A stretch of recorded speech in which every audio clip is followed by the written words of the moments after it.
¿Qué es el culto imperial y por qué los primeros cristianos fueron perseguidos por negarse a rendirle culto al emperador? De eso hablaré en este video. Cicerón decía que cada nación tiene derecho a su religión como nosotros tenemos derecho a la nuestra. Cuando los romanos invadían y conquistaban otras tierras, permitían que los pueblos conservaran su religión siempre y cuando obedecieran las leyes y la nueva administración política.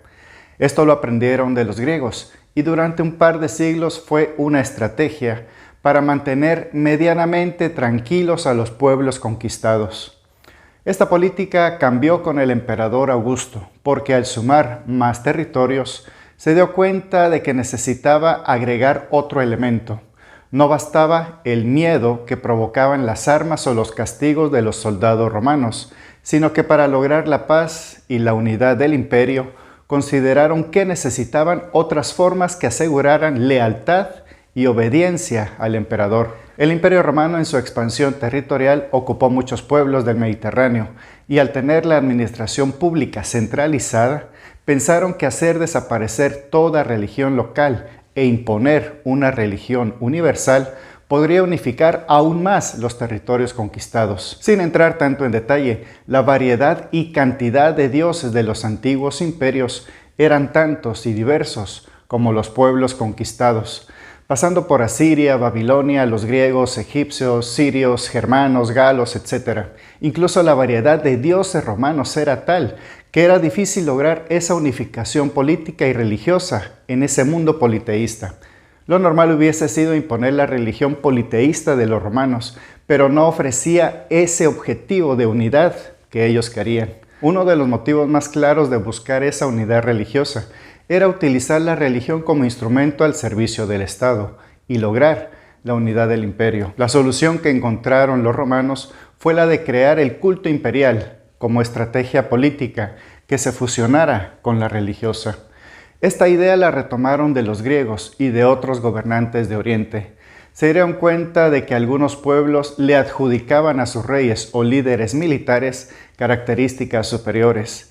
Se pasó de esa admiración de tratarlos como héroes a tratarlos como seres divinos. El ejemplo más claro es la forma en que Homero se refería a Aquiles, héroe del mundo griego. Homero lo presenta como el divino Aquiles. Es más, las biografías tratan de presentar a Alejandro Magno como ese nuevo Aquiles, es decir, un héroe divinizado. Así entendemos la forma en que concibieron ese culto imperial, ese culto al emperador, presentada como la religión del imperio. Y así, poco a poco, con el emperador Augusto se le fueron adjudicando virtudes sobrehumanas, nombrándolo divino y Salvador. Flavio Josefo nos cuenta que cuando Vespasiano fue proclamado emperador, se ofrecieron sacrificios en honor al divino emperador. Ahora bien, analizando el culto imperial, tal religión imperial era muy simple y carecía de fundamentos, doctrinas, adeptos y de tradición. Es decir, no poseía los elementos que una religión requiere. Esto en realidad no les interesaba, porque lo único que se buscaba era la lealtad absoluta al emperador, de parte de todos los súbditos del imperio.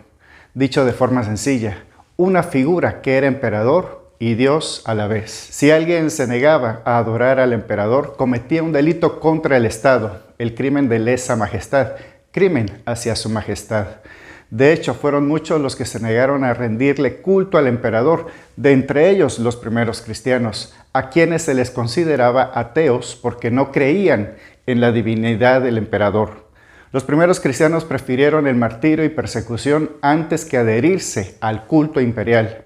La historia continúa con Domiciano hasta Diocleciano, con esa intención de imponer el culto imperial. Para la Biblia, la etapa de Domiciano aparece reflejada en el libro del Apocalipsis, porque tiene como trasfondo histórico esa forma de exigir el culto al emperador, como si fuera una divinidad. El cristianismo de los primeros 3 siglos, esos primeros creyentes, se negaron a practicar este culto imperial, sufriendo persecución y martirio. Estas son algunas características del culto imperial y los motivos por los cuales es importante conocerlo. Espero que esta información sea de tu agrado. Hasta pronto.